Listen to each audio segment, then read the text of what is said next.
Alright, hello everyone, and thank you for tuning in once again to the Black Box Podcast, BBOR, Black Box Online Radio. It's been a while since we've talked about the Zodiac Killer, so I thought we would do another upload. And there are kind of two motivations for today's upload, talking about the murder of Paul Stine from back in 1969. I guess you would say the final confirmed Zodiac murder, but of course there are many other possible things that the Zodiac could have done. We're talking as many as 37 murders, right? Well, I had been wanting to do an upload on this particular, incident in Zodiac lore, but someone was leaving a comment last night on one of my Ross Sullivan uploads mentioning that if the Zodiac could regularly drive a car, why on earth would the Zodiac be taking a taxi cab? Think about it. And I was like, well, I mean, just to poll everybody, raise your hand if you know how to drive a car and you've also taken a taxi. And I thought that this was just kind of something we could discuss a little bit about what exactly happened with the murder of Paul Stine. This occurred on October 11th, 1969, and one of the things that I guess I would say I've overlooked is that Paul Stine was only 29 years old. I guess when I always visualized him, I always thought of someone much older, but even at age 29, though, he is the oldest of the confirmed Zodiac victims. Now, the other thing that I need to say about the Zodiac is that whoever this guy was, slash is, slash, potential group of people, he is either extremely good at making his appearance look general and vague, or I mean, we've entertained the group murder theory where it's like this is like multiple people were plotting and planning together, and they were involved with the Zodiac murders together. I mean, every single time we have conflicting reports about how tall the Zodiac was, weight, age, and in the Paul Stine murder thing, when you had three teenagers who witnessed this, and you also had an officer who saw the Zodiac. But once again, that's the very famous line when they were looking for a black man, but it turned out the Caucasian individual, the Zodiac killer, just walked right past them. He was describing somebody in his mid 30s, whereas the three teenagers that witnessed this say that they saw somebody probably in his mid 20s up to maybe age 30. Well, what are the motivations? What's going on here? What is up with the Paul Stine murder? Well, the Louis Myers theory is something that we've talked about quite clearly because this is one of the few examples where we actually have a confession from somebody stating that they were indeed the Zodiac killer. They were like, this was done for drug money. And someone left that comment on the Ross Sullivan upload, like, why would the Zodiac be taking a taxi if he could already drive everywhere? Well, I mean, there would be many motivations for that. And once again, the Louis Myers theory is that he killed the taxi driver for drug money. And I do have to admit that the wallet was stolen. And I do believe that the Louis Myers theory fits like a glove. Every single thing is answered. And it also answers why Paul Stine would be much older than the other victims, even though he was only 29 years old. Most of the other victims were teenagers, early 20s. Like, we're talking around like much closer to age 20 as opposed to 29. And once again, in the Louis Myers theory, that is because he was targeting the lover's lane. He was jealous. He didn't have a lover himself, so he was jealous, he was envious, so he targeted people that he knew personally. Like, he was a workmate and classmate of multiple victims. But what about somebody like Lawrence Kane? Because I've talked about this a lot on the channel, about just somebody who is reported to have had a lot of impulse control.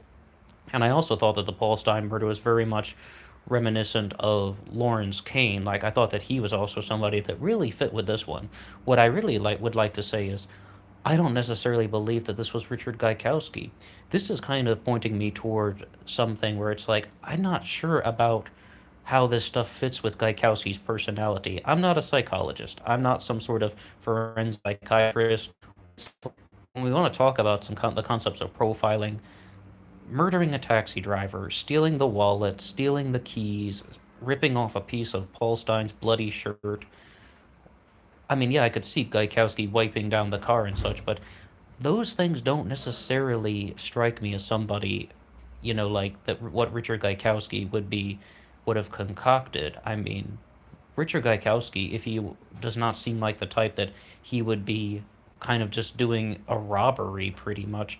It doesn't necessarily fit his MO. Like when you compare that to somebody such as Louis Meyer saying, yeah, he did it for drug money, so he shot the guy and he robbed him.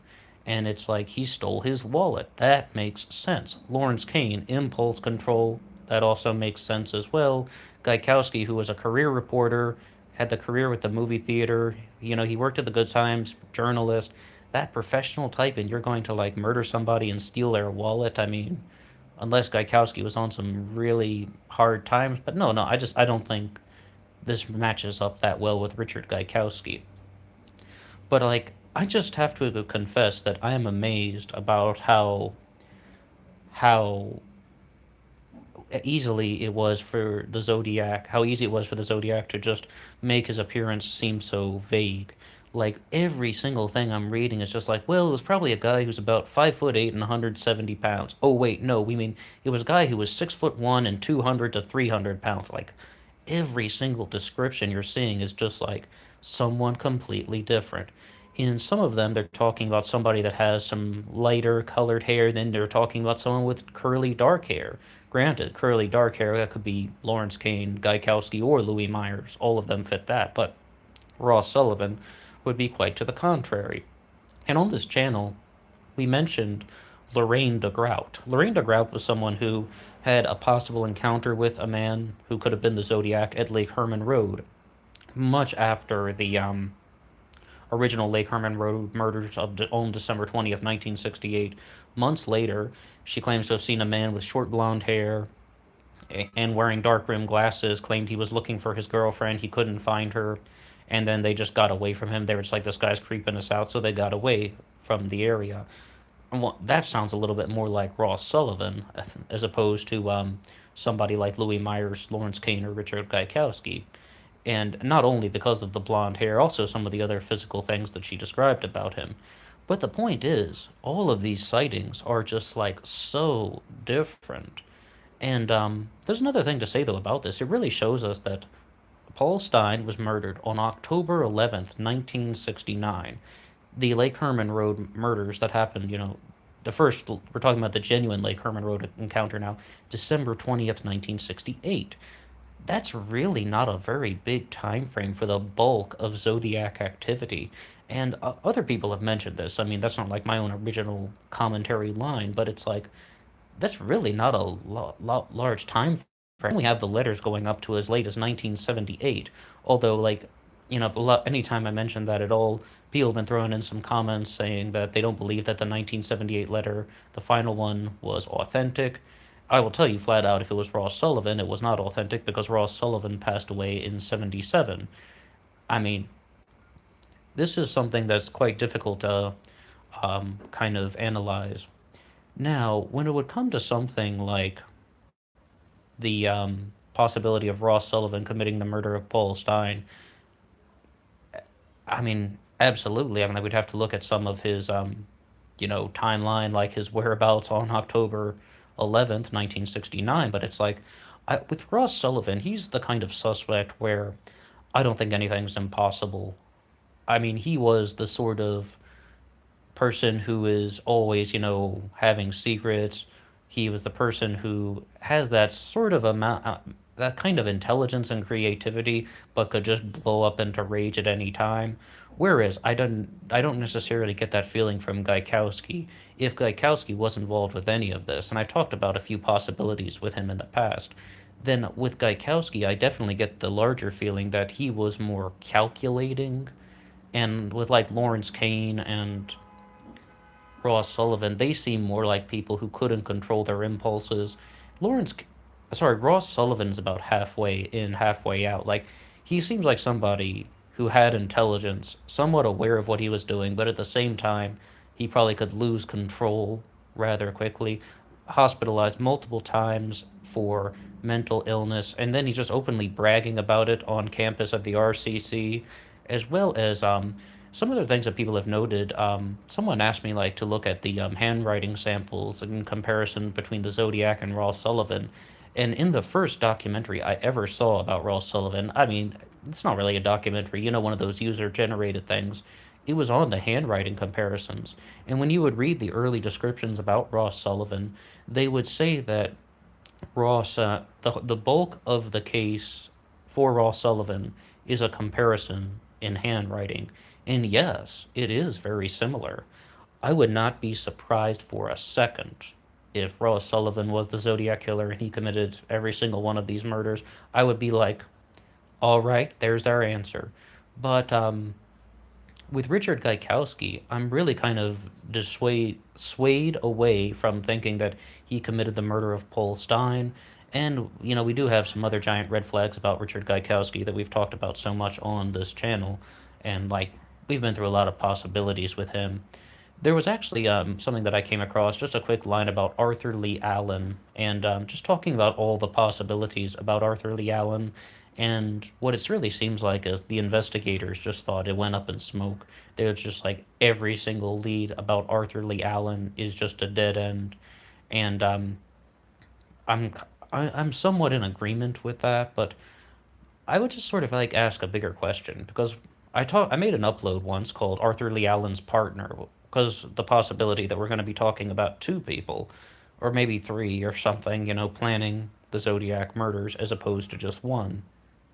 What do you guys make of all the varying descriptions of the Zodiac killer? I mean, it's this guy who's 5'8", 5'9", maybe 170 pounds. Oh no, he's 6'2" and 285. Every single person is just saying something different. Do you think that there actually are multiple people involved with this? I mean, I did multiple uploads talking about how Gaikowski could have murdered Darlene Ferrin and been at that part of the attack, but he wasn't connected to the other murders because he tried to pass it off as that of the Zodiac killer. I talked about that, but that's just, a theory that we had. When we want to examine some of the other things, it's like, do you think there is actually a possibility that there are multiple people involved with this, or this is just something that one person just had? He tried to make his appearance as general as possible, as ordinary as possible, and people just weren't sure what they saw. It's moving very fast.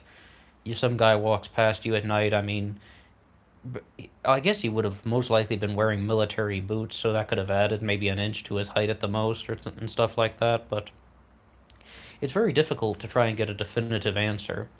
So the big about this particular upload, I don't necessarily believe that the profiling, the psychological profile of the murderer of Paul Stine is in line with Richard Gaikowski. However, I would definitely say it is with Lawrence Kane and Ross Sullivan. The Louis Myers theory is also something that seems to add up very, very closely. But we have entertained the possibility with Louis Myers that Myers and his friend Randy Kenny could have just researched the case and fabricated the narrative. That is a very big possibility. And that's not just somebody trying to play devil's advocate or poke holes in a theory. No, that's genuinely a huge possibility. They might have done this to kind of either make money off of the story or perhaps just give some genuine closure to the victims' families or something like that. I mean, we don't necessarily know.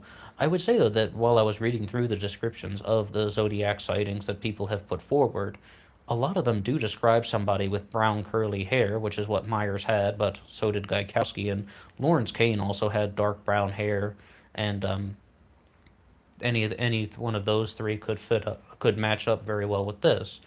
But I have to insist that I don't necessarily believe that the profile falls in line with Gaikowski when we're talking about the murder of Paul Stine.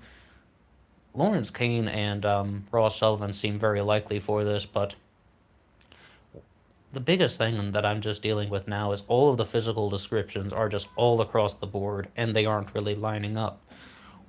When there could even be, someone that we haven't even really examined too much on this channel that was responsible for the Zodiac killings, but we can talk about some more suspects. If there are any other suspects that you would like to hear about, I would be willing to listen. We've bet as well.